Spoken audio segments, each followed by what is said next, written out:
Hello, beautiful viewers down the thought throughout the cosmos. Prepare to indulge in experience and share bliss, because today I wanted to briefly commence my early review about the Marvel Legends Spider-Man Infinite series, Rhino Wave, which is slated to be released in August of 2015. Do these action figures merit the premium prices they command, or should you forgo the opportunity to procure these figurines? Let me address those answers to those inquiries right here, right now. But before I do, let me notify you of the figurines encompassed within this wave.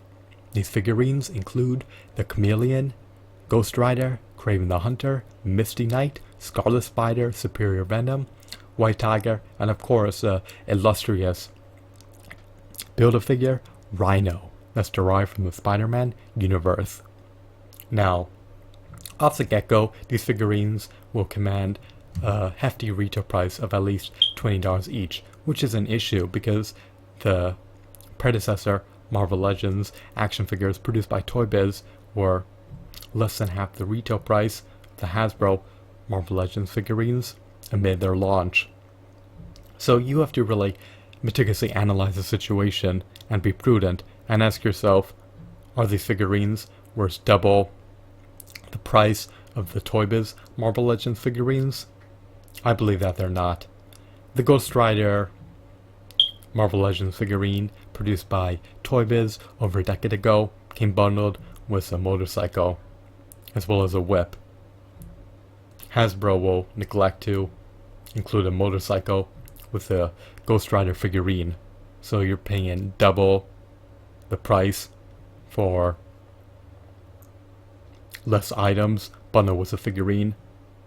Furthermore, the Ghost Rider produced in the past also came bundled with a comic, so if you're an avid, devout Ghost Rider fan, you could further learn about the lore of Ghost Rider. Hasbro neglects to bundle additional items with their figurines that transcend expectations.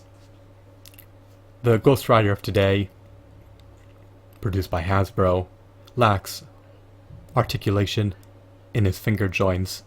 Why is this problematic, you may ask? Well, it's not as poseable in contrast to the Ghost Rider produced by Toy Biz. So this Ghost Rider seems to be inferior in nearly all facets in contrast to the Ghost Rider produced by Toy Biz. Does the Toy Biz one have better aesthetics? Did it have better shading? Did it have better hues? Did it have better textures? I believe it did, but that's up for interpretation.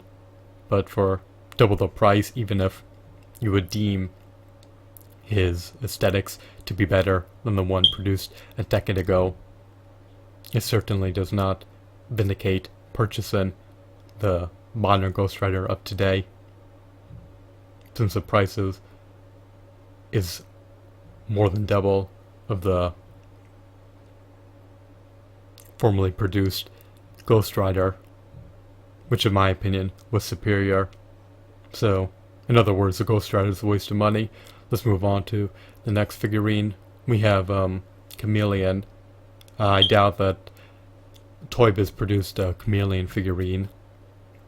So, if you're an avid Spider-Man fan and want to obtain a Chameleon figurine for whatever reason, then this figurine may have a bit more merit from your niche perspective, as a result of being able to procure this figurine in a 6-inch version for the first time. So the Chameleon figurine has a little bit of merit in the sense that it may be unprecedented.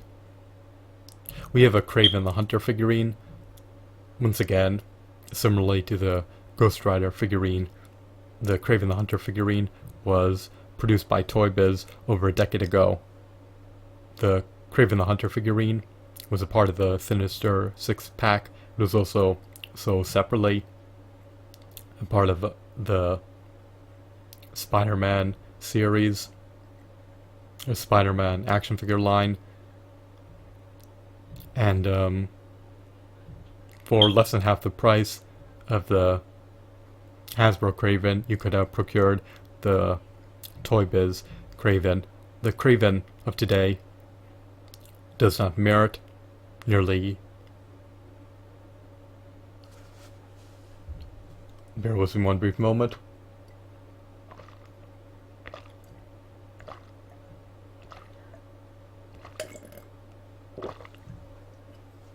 Sorry about that. The Kraven of today does not merit a hefty premium price, nearly triple of the Kraven produced in the early 2000s. So, even if this Kraven has superior aesthetics and better muscle tones, and perhaps better shading, it's still not worth triple the price, in my opinion. The Kraven produced in the past by Toy Biz was about the same height. So, procure the Kraven produced by Toy Biz for a lower price. Do not pay nearly triple the price for a product that's nearly homogeneous to the one produced in the past. Alrighty, next we have Misty Knight. This figurine may be relatively new. I doubt the figurine was released by Toy Biz, so it has more value if you're trying to complete your Marvel Universe collection. Next we have Superior Venom. Again, I'm unsure whether or not this figurine was produced by Toy Biz in the past. Toy Biz produced a multitude of variants of Venom. However, I doubt that they produced Superior Venom. You can verify that for yourself, whether they did or did not. But again, why do you need ample versions of Venom? One can just suffice. If you're a hardcore Venom fan, then you may want to procure this figurine when its price plunges on the second-hand market, since it will allow you to obtain a new version of Venom to add to your prodigious collection of Marvel Legends figurines. Of course, we have the White Tiger figurine. This figurine was likely not produced by Toy Biz, so it has a little bit more merit in that regard, as a figurine being released into the Marvel Legends series. So, overall, how much would I pay to procure these figurines?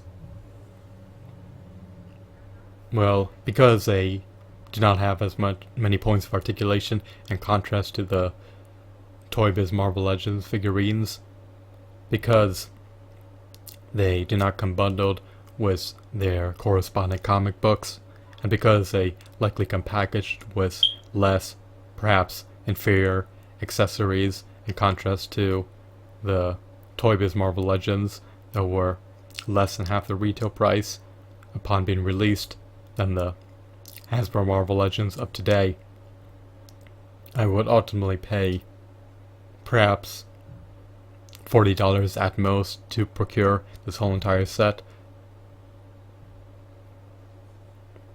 The Scarlet Spider figurine does not greatly appease me. His postures are limited as a result of having limited points of articulation. His aesthetics are also abysmal, in my opinion. I prefer the default, innate Spider-Man costume rather than various versions of the character that undergo aesthetic changes. So in other words, perhaps these figurines are worth about $8 each to me, and that's with me being extremely generous.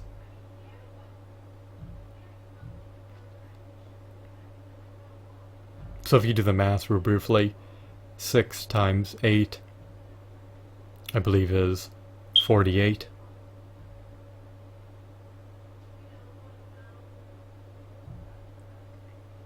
So, at most, I'd be willing to pay perhaps $48.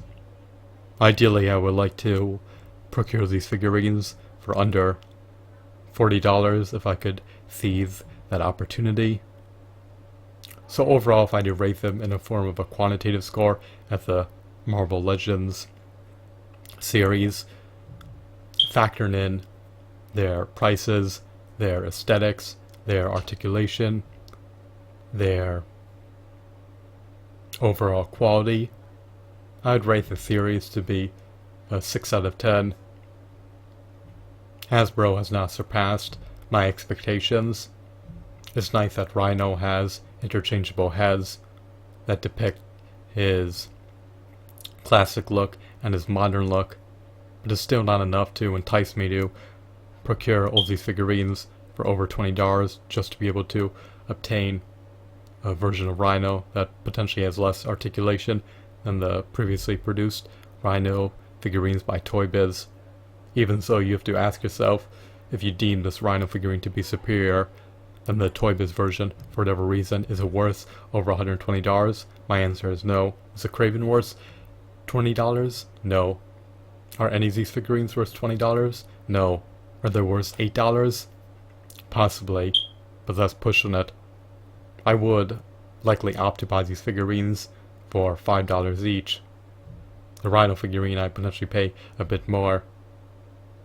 Maybe $12 at most for the Rhino figurine if I could procure it by itself on the second-hand market. But I would have to, once again, rate these figurines to be a 6 out of 10. They just really don't appease me. I love the Spider-Man universe. I love the lore. I love how Spider-Man and the villains, a part of the series, are always in the fray of battle. However, just because I love the show, the Spider-Man figurines produced by Toy Biz, does not denote that I like the Hasbro figurines produced by Toy Biz. Does